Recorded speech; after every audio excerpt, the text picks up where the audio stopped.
Everything's fine on 93.9 Dublin South FM.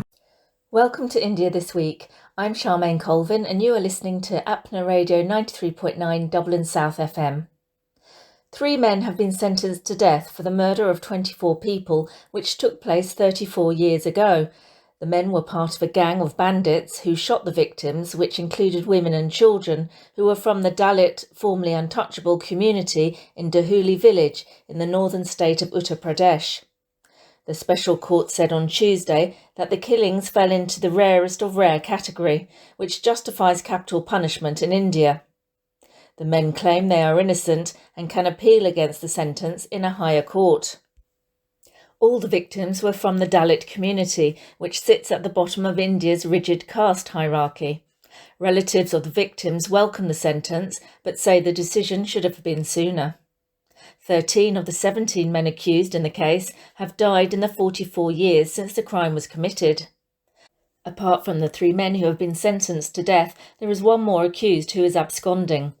The crime took place in 1981, when 17 men, mostly from the upper caste, stormed Dahuli wearing police uniforms, shooting everyone in sight in an attack which lasted for more than 4 hours. The violence followed the murder of a Dalit member of the robbers' gang by his upper caste colleagues. The gang members then attacked the village because they suspected that some Dalit villagers were providing information to the police about the murder. A curfew has been imposed in parts of a city in India's western state of Maharashtra after Hindu groups demanded the removal of the tomb of Aurangzeb, a 17th century Mughal emperor, sparking violence on Monday night.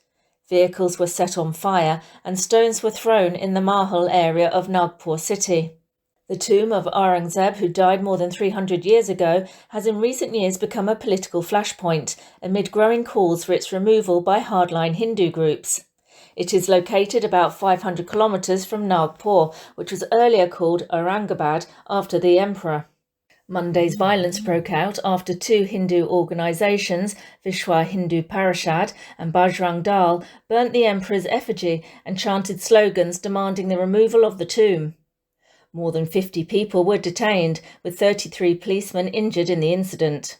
The trigger for the violence was said to be a recent Bollywood film about Sambhaji, a Maratha ruler who clashed with Aurangzeb but lost, and its graphic depiction of him being tortured. The issue has been making headlines in the state for days, with politicians from Hindu nationalist parties criticising Aurangzeb and calling for his tomb to be removed. Prime Minister Modi spoke out about Aurangzeb's atrocities and his terror in 2022. He said he tried to change civilization by the sword. He tried to cross culture with fanaticism. Indian Commerce Minister Piyush Goyal has made an unscheduled trip to the US for discussions with officials hoping to strike a trade deal. It followed Trump's announcement that he would impose tariffs, government taxes on foreign imports, on India by the 2nd of April, in retaliation to India's tariffs on American goods. Goyal wants to stave off tax increases on India's critical export industries like medicinal goods. Nearly half of all generic medicines taken in the US come from India alone. Generic drugs, which are cheaper than the same brand name medications imported from countries like India, make up 9 out of 10 prescriptions in the US. This saves Washington billions in healthcare costs.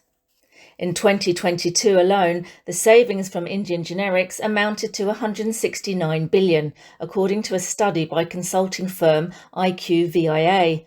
Without a trade deal, Trump's tariffs could make some Indian generics unviable, forcing companies to exit part of the market and exacerbating existing drug shortages, experts say. Over 60% of prescriptions for hypertension and mental health ailments in the US were filled with Indian-made drugs.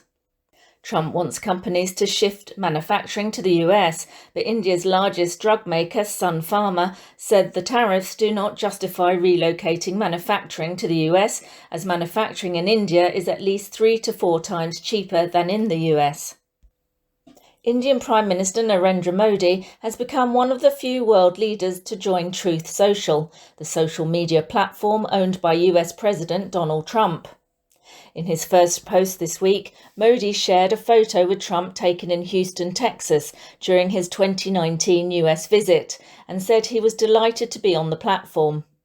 Trump launched Truth Social in February 2022 after he lost the presidential election to Joe Biden and was temporarily banned from major social networks like Twitter and Facebook, which accused him of inciting violence. Modi currently has around 21,000 followers and is following Trump and US Vice President J.D. Vance. And finally, a fashion show held last week in a picturesque snow-clad town in Indian-administered Kashmir has sparked a major controversy that is still ongoing. The show by the well-known fashion brand Shivan and Naresh was held last Friday at a ski resort in Gulmarg to display their skiwear collection. The label is the first big non-local brand to hold a fashion show in Kashmir, a scenic Himalayan region which has seen decades of violence.